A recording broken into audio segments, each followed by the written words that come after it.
Hello বন্ধুরা, আজকে দেখুন আমি রুই মাছ নিয়ে নিচ্ছি 4 পিস। এই দেখুন রুই মাছ। তো আজকে আমি রুই পোস্ত বানাবো। প্রথমে আমি রুই মাছের মাছগুলোকে নুন হলুদ মাখিয়ে ভেজে নেবো। ফ্রাই প্যানে দেখুন আমি তেল নিয়ে নিয়েছি, তেলটা গরম হয়ে গেছে।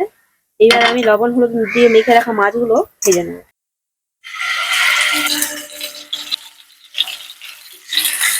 মাছগুলো এদিকে ভাজা হতে থাক, আমি একটা রান্নার জন্য মশলা বানিয়ে নিই। পোস্তটা বেটে দিই।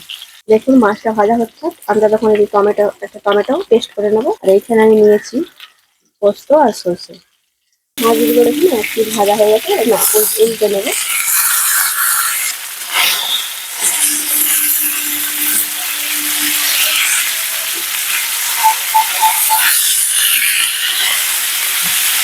এইভাবে মাছগুলোকে উল্টে পাল্টে বেশি ভালোভাবে ভেজে নেবো। দেখুন মাছগুলো ভাজা হয়ে গেছে, মাছগুলোকে আমি তুলে নেবো।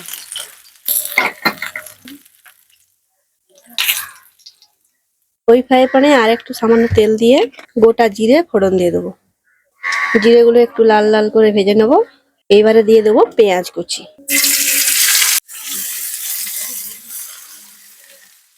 পেঁয়াজগুলোকে ভালোভাবে লাল লাল করে ভেজে নেবো। পেঁয়াজটা দেখুন আধ ভাজা হয়ে গেছে। এইবার আমি এতে দিয়ে দেবো আদা রসুনের পেস্ট।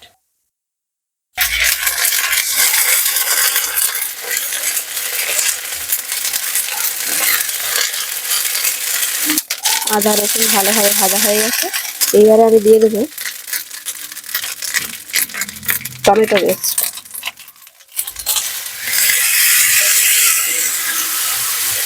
এতে কোনো আমি মশলা অ্যাড করবো না।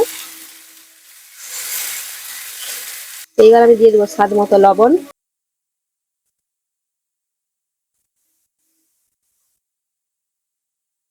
এখানে কোনো আজকে আমি মশলাই ব্যবহার করব না। দিয়ে দেবো দুটো কাঁচা লঙ্কা। আপনারা যদি ঝাল খেতে চান তাহলে কাঁচা লঙ্কা বেটে আপনারা দিতে পারেন। আমাদের বাড়িতে ঝাল খাই না, তাই আমি কাঁচা লঙ্কা বেটে দেই না, দুটোই গোটা কাঁচা লঙ্কা দিয়ে দিয়েছি। টমেটোর কাঁচা গন্ধ দেখুন চলে গেছে। এইবার আমি দিয়ে দেবো সরষে আর পোস্ত যে বেটে রেখেছিলাম সেটা দিয়ে দেবো।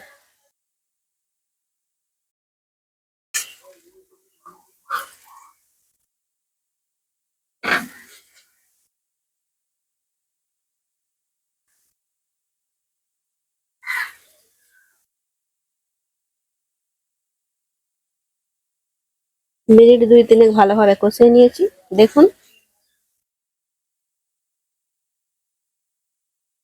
একদম মশলা সুন্দরভাবে কষানো হয়ে গেছে। দেখুন রুই পোস্তর জন্য একদম মশলা রেডি। এইবারে আমি জল দিয়ে দেবো। এই জলটা হচ্ছে আমি পোস্ত যে বেটেছি তার সিল ধোয়া জলটা।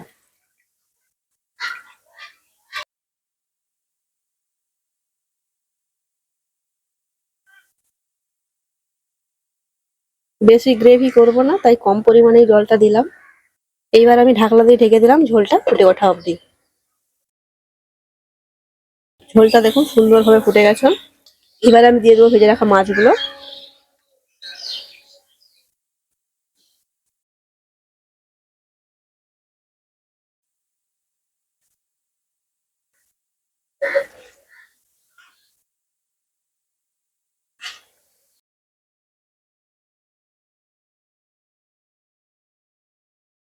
এবার আমি আবারও মিনিট 2-এর জন্য ঢাকা দিয়ে দেবো।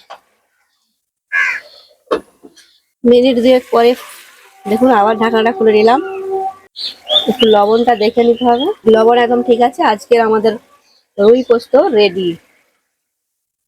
একদম মজাদার রেসিপি। রুই পোস্ত ভাত গরম ভাতের সঙ্গে একদম দারুণ লাগবে।